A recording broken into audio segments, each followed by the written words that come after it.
विराम चिन्ह विषय का अपना अगला भाग आज शुरू करते हैं। पिछले भाग में मैंने जिन बातों पर चर्चा की है आप डिस्क्रिप्शन में उसका लिंक मैं दे दूंगा, देख लीजिएगा। विराम चिन्हों का पार्ट 1। पार्ट 2 शुरू करते हैं। साथ में वही कहना चाहूँगा, जिन लोगों की लेखन सीखने में रुचि है, कोई भी विधा सीखना चाहते हैं, उस पर चर्चा परिचर्चा देखना चाहते हैं, ये चैनल आपके लिए है। वीडियो सेक्शन देख लीजिएगा। अब तक आपके काम की बहुत सारी सामग्री यहाँ पर मैं अपलोड कर चुका हूँ, और वह भी बिल्कुल आम बोलचाल की भाषा में। सब्सक्राइब जरूर कर लीजिएगा अगर पहली बार ये चैनल देख रहे हैं तो, और वीडियो को अपने दोस्तों के साथ साझा भी बिल्कुल कर देना है। आइए शुरू करते हैं।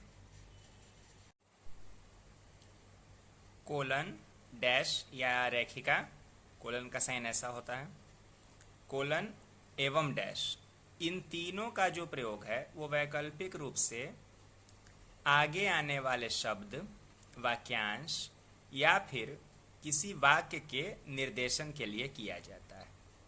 जैसे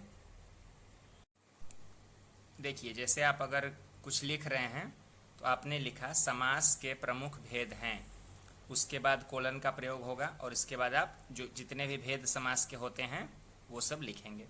या फिर आपने लिखा उसी बात को, समास के प्रमुख भेद हैं, तो आप कोलन के जगह पर डैश भी लगा सकते हैं, कोई अंतर नहीं। या फिर आप उसी वाक्य में समास के प्रमुख भेद हैं, कोलन और डैश दोनों को एक साथ मिलाकर भी लिख सकते हैं। तीनों के प्रयोग में कोई अंतर नहीं होता है।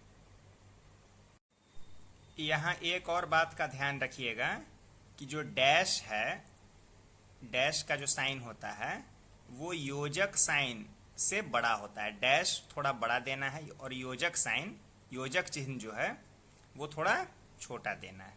योजक चिन्ह क्या होता है अभी आगे बात करेंगे।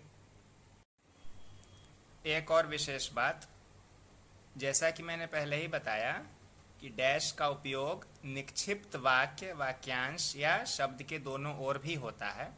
इस वाक्य में देखिए, जैसे हमने लिखा, कोई निबंध अगर हम लिखते हैं तो वहाँ लिखा अगर हमने, हमारे क्रांतिकारियों ने डैश, जिनमें भगत सिंह, सुखदेव, राजगुरु आदि शामिल हैं, डैश, आज़ादी के लिए बहुत पीड़ा सही, तो इस तरह से भी एक उपयोग डैश का हो सकता है।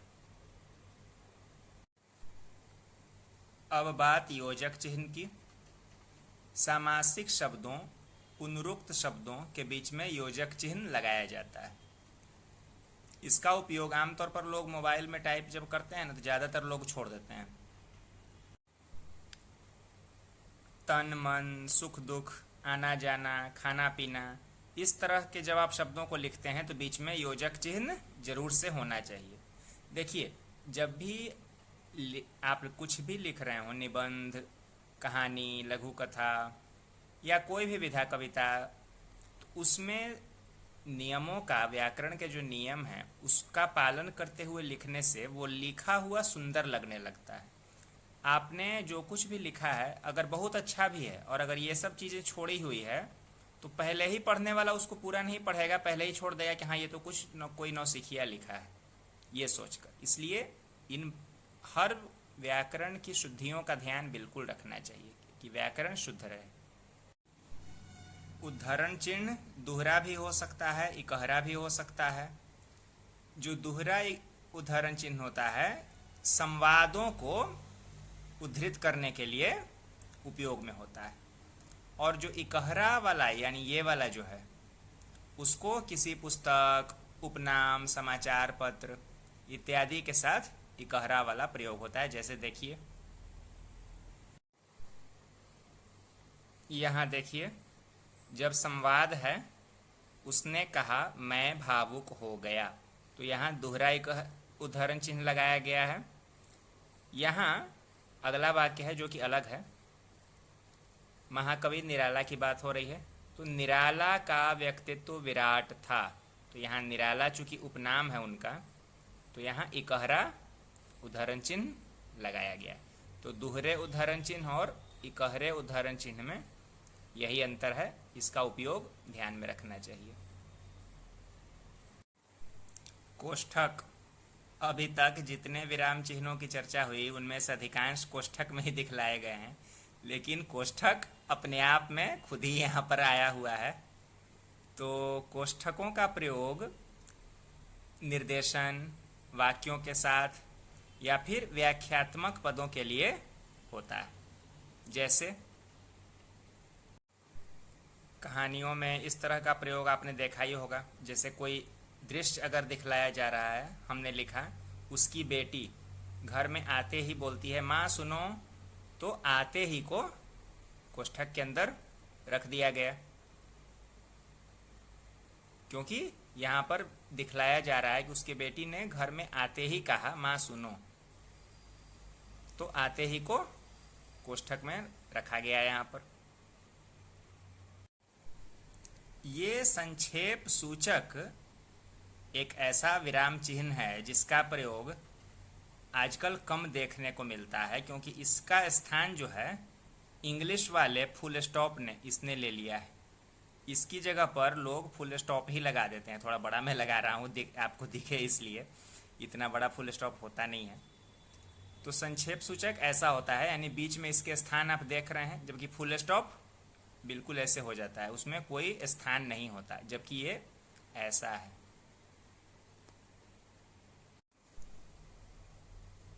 जैसे यहाँ देखिए, अगर लिखना हो बीए बैचलर ऑफ आर्ट्स, तो ये सही होना चाहिए, संक्षेप सूचक का प्रयोग होना चाहिए, लेकिन ऐसे ना लिख के बीए लिखने में भी बीच में यहाँ बिंदु ही पड़ जाता है, सीधे लोग इस तरह से लिख देते हैं।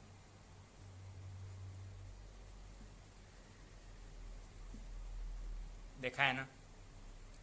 खैर, अब जब चल रहा है तो वैसे भी, हालांकि ये जो आपका संक्षेप सूचक वाला साइन है, ये चिन्ह मोबाइल में होता है टाइपिंग में। अपना जो मोबाइल का जो कीपैड है उसमें देखिएगा ये मिलेगा। ईस्वी लिखने में भी संक्षेप सूचक होना चाहिए, लेकिन ईस्वी के बाद भी डॉट लगा दिया जाता है। बात करेंगे अब काकपद या त्रुटि बोधक की। उसका चिन्ह इस तरह का होता है। कौआ या हंस जब चलता है तो उसके पैर जमीन पर इसी तरह से पड़ते हैं, उसी के आधार पर इस चिन्ह का नाम काकपद है। काकपद या त्रुटि बोधक का प्रयोग जब हम पेन कॉपी पर लिखते हैं तब होता है, क्योंकि लिखने में जब कोई शब्द बीच में छूट जाता है तब काकपद का चिन्ह वहां लगाकर उसके ठीक ऊपर वह छूटा हुआ शब्द लिखा जाता है। अब आप मोबाइल या लैपटॉप में टाइप करेंगे तो जहां छूटेगा उसको सीधे मिटाकर फिर से लिख लेंगे, ये काकपद लगाने की जरूरत भी नहीं है, और शायद ऐसा चिन्ह होता भी नहीं है कीपैड में। जैसे यहाँ लिखा गया मैं बाजार गया तब जाना, ये हमको लिखना था लेकिन तब छूट गया, तो क्या किया, वहां हमने काकपद लगाया और उसके ठीक ऊपर तब लिख दिया। ये चिन्ह मेरे मास्टर जी भी बचपन में ट्यूशन पढ़ाने जो आते थे अक्सर लिखा करते थे कॉपी पर। तारा चिन्ह, स्टार वाला साइन।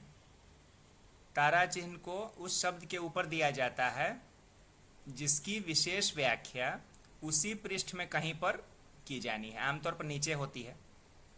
लिखते लिखते जब लंबे लंबे कहीं पर कोई निबंध होता है या कुछ विवरण दिया जा रहा होता है, तो कोई शब्द अगर विशेष रूप से अलग दिखलाना है, उसके बारे में कुछ विशेष व्याख्या अगर करनी है, तो पृष्ठ के नीचे लिखा जाता है और वहां पर उस शब्द में एक स्टार दे दिया जाता है, तो हमको पता लग जाता है कि उसके बारे में कहीं विशेष व्याख्या उसी पृष्ठ में की गई है।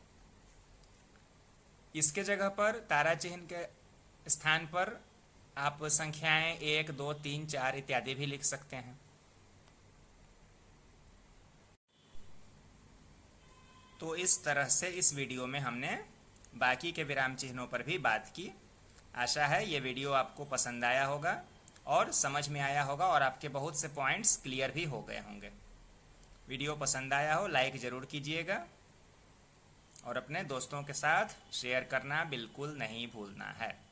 मिलते हैं हम लोग अगले वीडियो में फिर किसी नए विषय के साथ।